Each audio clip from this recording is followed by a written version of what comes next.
Good morning, everybody. Suidlanders members, how are you? We hope that all is well with you and your families and that you are making progress with your preparations at this difficult point in time.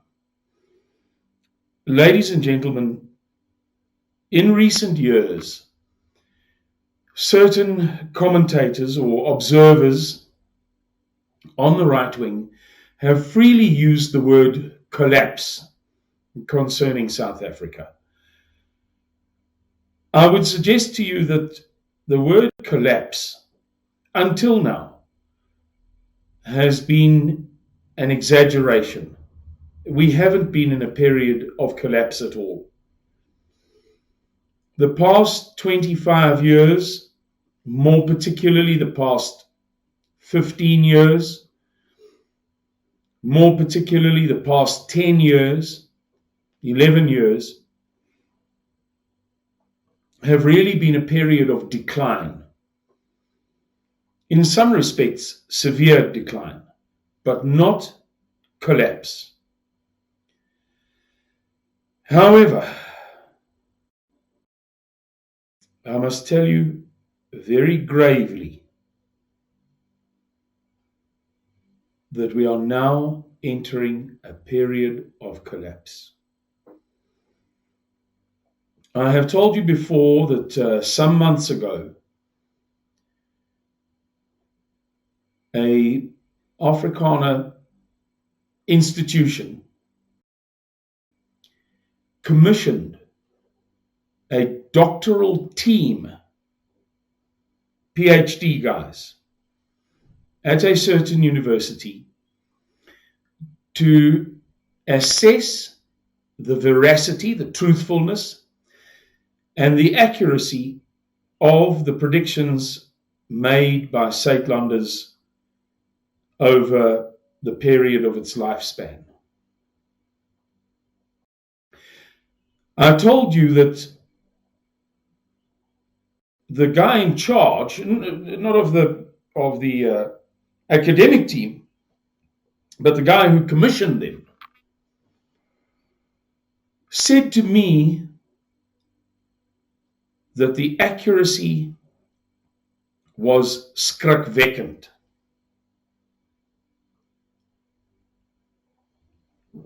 By happy coincidence, I met the doctorate, the PhD,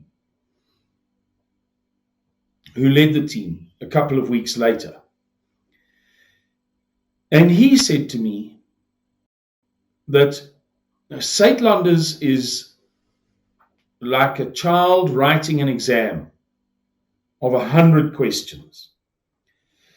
And the teacher leans over the child and looks at the work that the child is doing and sees that the child has answered 90 questions and that they're all correct. There are 10 questions to go. And as he said, you're looking pretty good to get 100 out of 100. So this is not about bragging or boasting, but I must tell you emphatically, we are going to be right again when we say to you now, we are entering a period of collapse. And there is nothing that Mr. Miller or Kuni Maria or Oom Jan van der Merwe or I or anybody else can do to protect you from it. The only person who can protect you to some extent is yourself. Please be conscious that we are in deep, deep trouble in South Africa. Things are about to get very serious. We are now entering a period of collapse. It's going to be severe, ladies and gentlemen. If you don't prepare, you will have nobody to blame but yourself. That is the harsh reality. We don't live in a society where there's a superabundance of money and you can just go onto the onto the dole, as they call it in the UK, and get paid what is effectively a low but living wage by the government for the period that you are unemployed. The reason that they are coming for the pensions has been made clear. The funds are depleted, we have no more money, therefore we must take from your pension. Now, any of you who've seen the video by Paul Tron, the guy speaking in English about the NHI, the National Health Initiative, knows from that video that shortly after the latest series of announcements and discussions about the NHI, Discovery's share price dropped dramatically. Once this pension thing becomes serious, many other share prices are going to drop dramatically. Not least the shares of the pension funds, but also shares in businesses that depend upon pension funds investments. For example, shopping centers. As many of you will know, many of our shopping centers in South Africa are owned by Sanlam or Old Mutual or Liberty, such as Sandton Square, Nelson Mandela Square as they call it. That's owned by Liberty Life. It will then lead to foreigners withdrawing even more money from South Africa. Some of you will have read recently that over 2,000 million rand, in American English, 2 billion, is leaving South Africa every single day. Money being withdrawn, let's say repatriated by foreign investors. These are clever people. They know what they're doing. They don't have billions to invest. They're fools. It should be a lesson to all of us that the best and the brightest, the wealthiest people in the world are hauling their money out of South Africa as quickly as they can. They can see the writing on the wall. News 24 doesn't want to talk about it. If they do, they talk about it in vague terms. IOL doesn't talk about it. Times Media Live will never talk about it. Most mainstream observers speak about it in euphemistic terms. But rest assured that Suidlanders, by the grace of God, will be accurate and correct once again. Not because we are financial management gurus, not because we have some kind of a crystal ball, but because common sense is enough to tell you that if 2,000 million rand disappears from your economy every day, there's going to be a crisis. We are headed for a severe crisis in this country. Did you know that throughout the history of South Africa, the majority of wealth created in South Africa remained in South Africa? In other words, South Africa is a country which has never been renowned for investing outside of South Africa. If you make bucks in South Africa, you use it in South Africa. This has always been a characteristic throughout all of history, up until 2016. In the beginning of 2016, it was still the case that more than 50% of the wealth that was created in South Africa remained in South Africa. Between 2016 and now, that has fallen to 20%. 80% of the wealth that is created in South Africa is now sent out of the country, over and above the 2,000 million a day of foreign investment that is being withdrawn.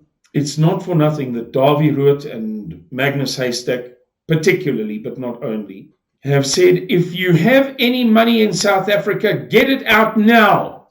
We're in trouble, ladies and gentlemen. We're in big, big trouble. We're a bit like a roller coaster. If you've ever ridden a roller coaster, you'll know that it begins very slowly. And you might think to yourself, if it's your first time, gee, what's all the shrieking about? You know, I've seen this on the television. People shriek. Girls squeal. It's not that bad. And it gets towards the crest of the roller coaster track. And it goes even more slowly. Tick, tick, tick, tick, tick. And it begins to go over the crest. And it still goes slowly. Tick, tick, tick, tick. It's only when it's right over the other side that it starts to plunge. Now, we're in a situation now like a roller coaster at the crest, over the crest. There's no going back. It's only a matter of time before we plunge at high speed. And we tell you this, ladies and gentlemen, not to be prophets of doom. It doesn't gratify us to scare people. It doesn't gratify me as a man to receive phone calls from all over South Africa every week from frightened women, frightened wives, frightened mothers, frightened grandmothers, asking me for, I don't know what miraculous advice, because Mr. Miller, Kuni Maria, none of us are magicians. We can't make it all go away. There is only one plan. And that's why we're telling you this. Not to scare you, not to ruin your day, but to help you to understand that there is a severe threat. And it's coming. Sooner or later, the chickens must come home to roost. Sooner or later, we are going to feel the direct effects of billions of rand leaving the country and of the wealth being created in South Africa being shipped offshore. Sooner or later, we are going to feel the effects of the pensions being taken.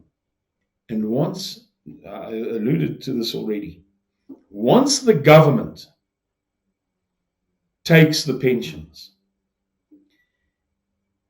people will lose confidence in the pensions. That will lead to a devaluation of the pensions.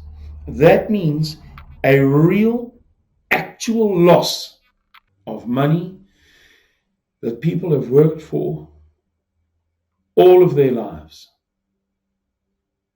This is going, we can't stop